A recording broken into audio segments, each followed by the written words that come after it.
Alors, on se retrouve. Donc, vous allez parler tous les deux, vous allez dialoguer.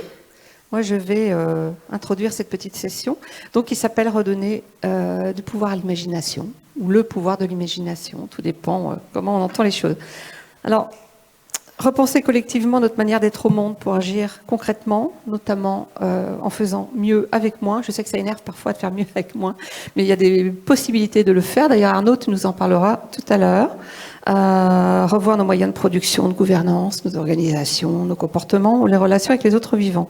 Donc toi, Raphaël, tu proposes de nous réinventer, que chacun se réinvente pour changer de paradigme, d'imaginer un nouveau récit collectif mobilisateur, un récit qui s'écrit aujourd'hui et qui est le futur de demain. Donc, ça, je te cite, d'où la nécessité de comprendre les enjeux et les moteurs de changement positif qui sont un petit peu partout, même dans les grandes entreprises. Voilà, donc la transformation, c'est aussi la clé de la transformation, c'est aussi la formation. Donc tu nous en parleras tout à l'heure. Et puis Arnaud propose une manière de faire mieux avec moins, mais toi tu as inventé un néologisme pour remplacer un mot qui hérisse beaucoup de monde, qui s'appelle la décroissance. Donc qui peut être interprété de multiples façons, notamment politique. Et c'est vrai que c'est un petit peu clivant, surtout pour les entreprises. Donc, tu parles d'un nouveau mot que je te laisse nous dévoiler. Alors, je sais pas lequel des deux veut commencer. Arnaud, ok. Ouais, merci Véronique. Bonjour à tous. J'ai été présenté, donc super, notamment dans le cadre du livre Regard. Un regard, c'est le fruit de 15 ans de voyage dans les pays en développement, dans le cadre de mon activité avec Babylone.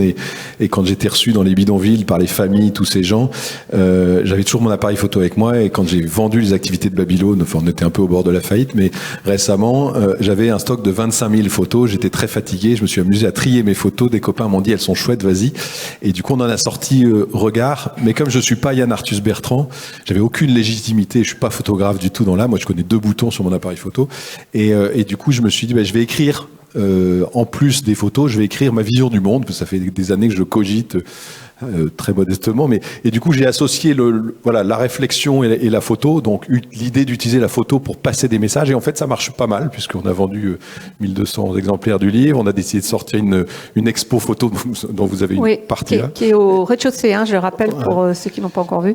Et l'idée, c'est de faire tourner ce dispositif qui est en fait mes conférences, les photos, le livre, etc. partout en France et en Europe dans les 2-3 ans qui viennent. On verra bien ce qui se passe, mais voilà, c'est parti de là. Et en écrivant, pour répondre à ta question, en écrivant le bouquin, c'est pas un essai. Le texte du bouquin, c'est pas du tout un essai. C'est un peu mon cri du cœur, mes observations notamment sur notre rapport à la planète, qui est évidemment catastrophique. Et en écrivant, je me dis ok, on est dans une problématique, mais là je vais enfoncer plein de portes ouvertes et super, et on est fondamentalement une problématique de surponction des ressources de la planète, mais ça on le sait, je l'illustre un peu dans le bouquin par ce raccourci facile, qui est le fameux jour du dépassement, et je me dis, mais si on est dans cette logique de surponction des ressources de la planète, il faut arrêter de les ponctionner. Et dans mon imaginaire, puisqu'on parlait de création d'imaginaire collectif au sens de, moi je me suis amusé à imaginer dans une logique de pure sémantique le terme de déponction.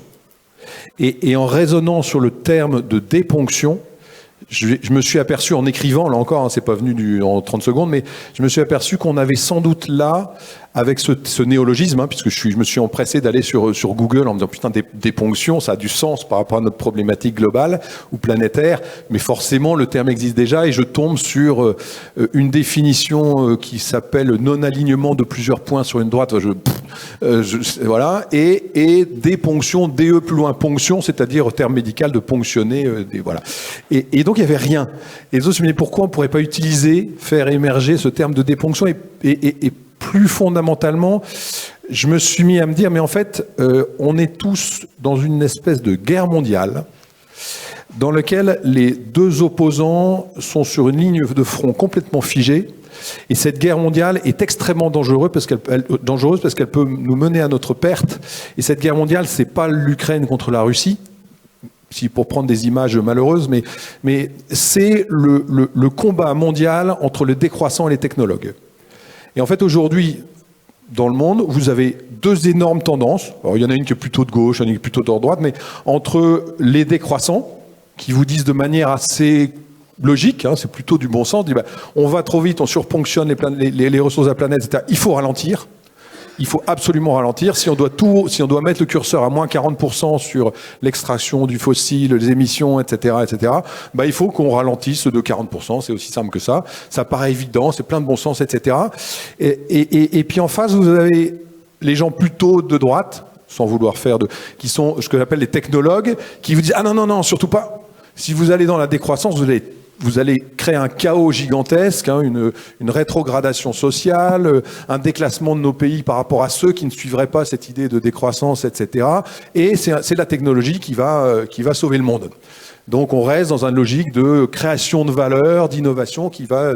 voilà. Et dans les deux cas, il y a du vrai et du faux. C'est la décroissance. Oui, elle paraît assez dangereuse, notamment par rapport aux équilibres nos équilibres économiques, par rapport à nos équilibres sociétaux, hein.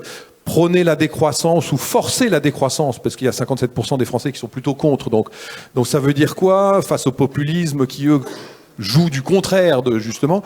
D'un côté, d'autre côté, les technologues, c'est dangereux aussi, parce qu'il y a une espèce de fuite en avant avec une occultation du principe de précaution qui est de dire, mais attention, si on cumule, tel un millefeuille, les innovations technologiques au service de la planète, ouais, mais quels sont les impacts sur justement la ponction des ressources planétaires, les impacts de ces innovations à répétition. Donc dans les deux cas, on est dans deux univers totalement antagonistes qui sont en choc sémantique et intellectuel frontal.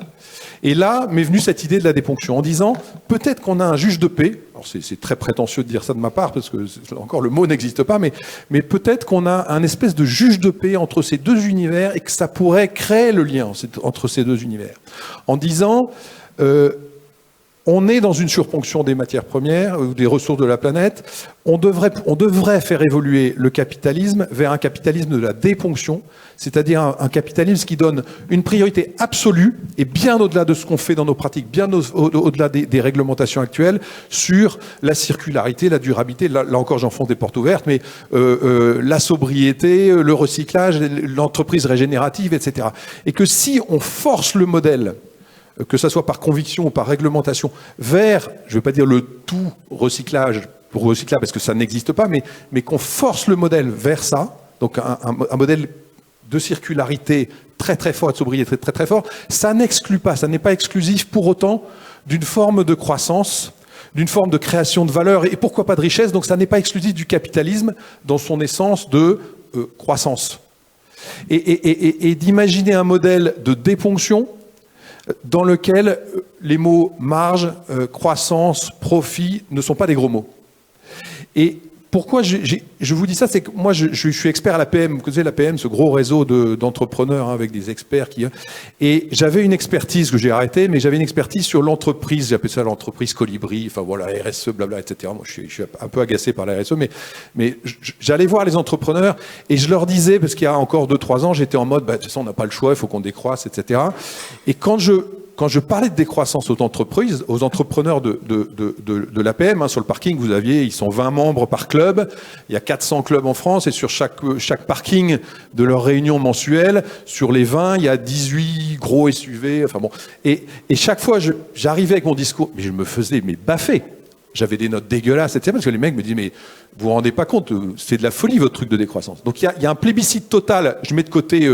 les entreprises régénératives, à toutes celles qui ont des convictions, mais qui sont tellement minoritaires, qui sont magnifiques, mais sont tellement minoritaires.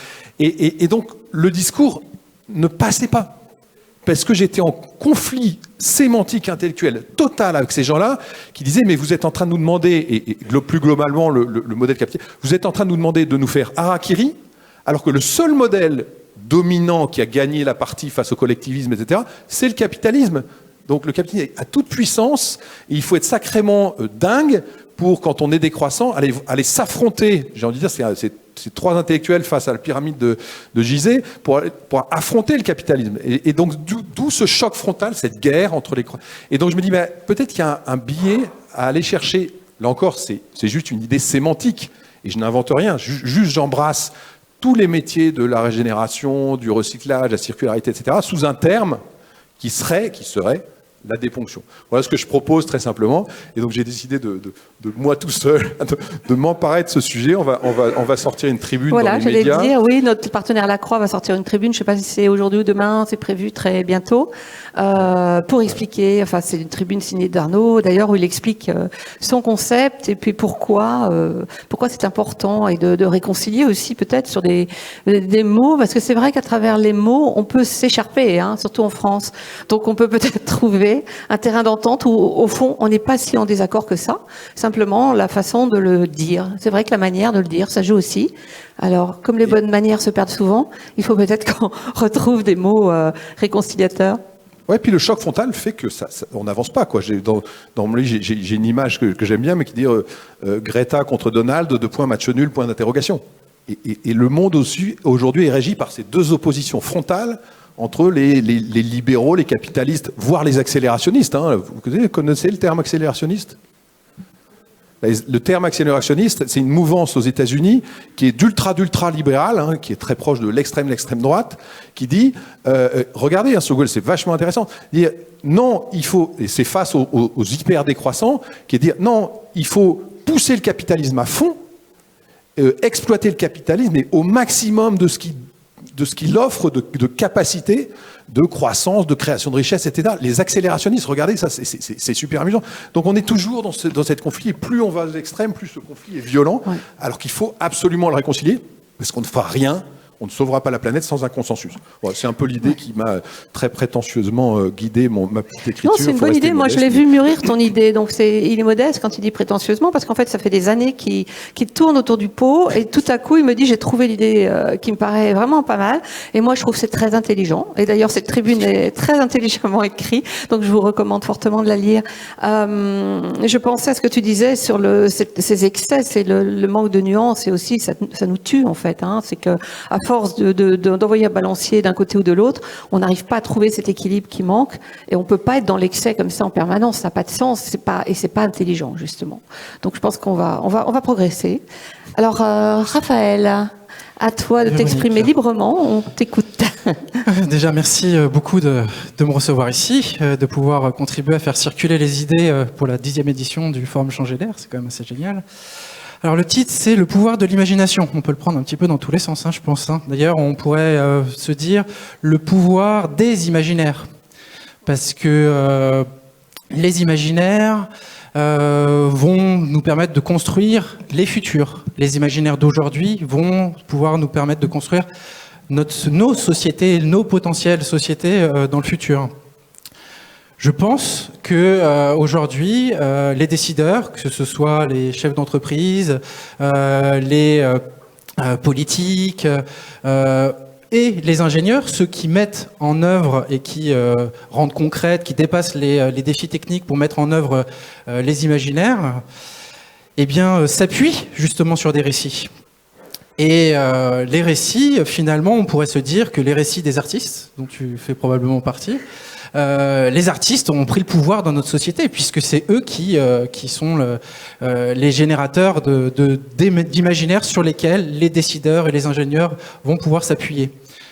Aujourd'hui, j'ai le sentiment que nos décideurs d'aujourd'hui et nos ingénieurs d'aujourd'hui se sont appuyés sur les récits scientifiques, les récits de science-fiction d'il y a 40 ans, 50 ans. Orwell, Huxley, ils doivent s'éclater là dans leur tombe à regarder ce qui se passe aujourd'hui à l'heure de l'intelligence artificielle, de la surveillance de masse, complètement s'éclater. On a la littérature, mais on a les films de science-fiction aussi, les Total Recall, les Terminator, où on voit les robots qui prennent le pouvoir. Là, on est en train de se dire, est-ce qu'il faut légiférer ou pas sur l'intelligence artificielle, sur la robotisation. Les jeux vidéo aujourd'hui, c'est difficile de trouver un jeu vidéo qui est pas animé par l'idée de buter le chef à la fin du niveau. C'est vrai, pratiquement on est animé que par des récits qui sont catastrophistes, qui sont noirs, hein, beaucoup quand même. Et puis aujourd'hui, on vit une époque peut-être qui est animée. On est le futur du passé de ces écrits-là. Et aujourd'hui, on a certainement besoin, si on veut relever tous les défis de notre siècle, et il y en a un paquet, du big data en passant par les changements climatiques et tous les problèmes, les enjeux transverses qu'il peut y avoir. L'intelligence artificielle pose des questions d'éthique, c'est génial, hein, c'est des propulseurs, mais il va falloir se réfléchir. On parlait ce matin de singularité et d'université de la singularité. Je crois, et avec 22e siècle, c'est un petit peu notre objectif, c'est que la communication a un rôle à jouer là-dedans.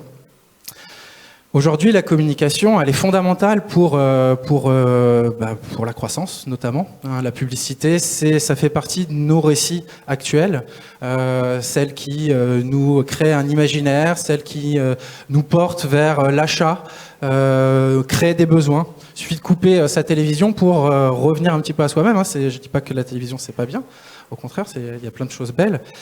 Mais en tout cas, avec 22e siècle, on conçoit la communication comme un outil générateur de défis, de récits positifs. Et je crois que si on veut construire notre société de demain et relever tous ces défis, il va falloir qu'on construise des récits positifs. Et faire une redirection. Tout à l'heure, tu parlais de ton terme, c'est déponction. Moi, je connais des agences aujourd'hui dont l'objectif est la redirection. On parle de transition beaucoup, mais la redirection fait son apparition. C'est-à-dire que on ne peut pas faire de transition mathématiquement dans un monde fini. On ne peut pas croître à l'infini sur de la matière. Par contre, on peut croître à l'infini sur de l'intelligence. On peut croître à l'infini sur des tas de choses intéressantes. Et notre aventure avec 22e siècle consiste à raconter des histoires, à accompagner nos clients, à transmettre des messages, à former avec la communication. Et toute notre agence de communication repose sur le laboratoire d'expérimentation. Le Labo XP, c'est en fait notre territoire d'innovation sociétale. On prend un des enjeux de notre siècle, par exemple, la démocratie. Nous pensons que la démocratie est l'enjeu des enjeux aujourd'hui et que cette démocratie doit reposer sur un contrat social, une vision à 100 ans. Là encore, on revient sur notre récit. Un contrat social qui est notre vision à 100 ans, qui peut être un petit paragraphe, qui peut être 3-4 petits paragraphes. Je ne sais pas quelle forme ça peut prendre. Mais en tout cas, je pense que ce contrat social est la base. Et à travers ce laboratoire expérimental, d'expérimentation, on utilise l'événement, donc encore une fois la communication, pour s'atteler à trouver des solutions et expérimenter des solutions et mettre en valeur des solutions sur un enjeu qu'on aura décidé. Alors si on prend l'exemple de la démocratie, on s'est dit, tiens, qu'est-ce qui peut augmenter et faire progresser notre démocratie ? Dans le cadre du laboratoire d'expérimentation, on a été voir des inventeurs. À l'époque, il y a quelques années, les méthodes d'intelligence collective émergeaient. Les civic tech, qui sont des applications qui permettent de voter à chaque instant, émergeaient. Et on s'est dit, tiens, on va essayer de mêler un petit peu tous nos objectifs pour avoir de l'impact et savoir si ces inventions ont un potentiel d'innovation. On fait bien la différence entre cette multitude d'inventions et ce terme d'innovation qui est galvaudé. L'innovation étant, pour nous, une invention qui change durablement les usages d'une population. C'est pas tout à fait la même chose, c'est rare, c'est précieux, et il y en a de plus en plus parce que les idées circulent de plus en plus vite dans notre société, mais il n'y en a pas à chaque coin de rue et c'est pas toutes les 5 minutes qu'on a une innovation. Et pour expérimenter ces civic tech et ces méthodes d'intelligence collective qui, selon nous, peuvent augmenter notre démocratie, on en a vu la preuve, on a la chance d'habiter en France, il y a eu les conventions citoyennes pour le climat, il y a quand même une part d'intelligence collective dans ces processus, par exemple. Et en fait, on s'est dit, tiens, prenons-nous pour Rousseau le temps d'une soirée, à travers cette expérimentation, et écrivons à 150 personnes le contrat social et environnemental de notre 21e siècle. Eh bien, figurez-vous que le processus a fonctionné.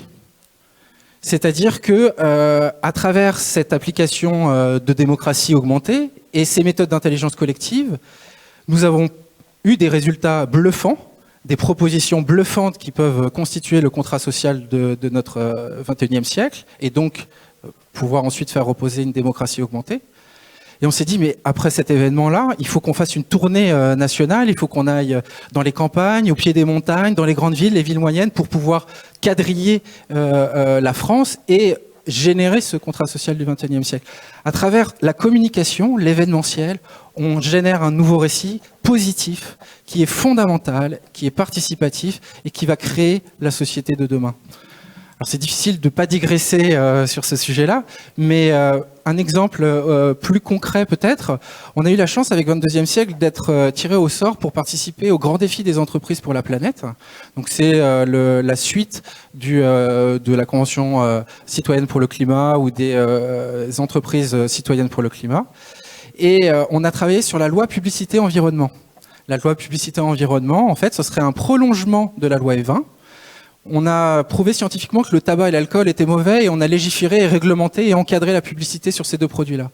Aujourd'hui, on a prouvé scientifiquement qu'on a dépassé les 6 limites planétaires sur 9, qu'on est en train de mettre en péril notre système climatique.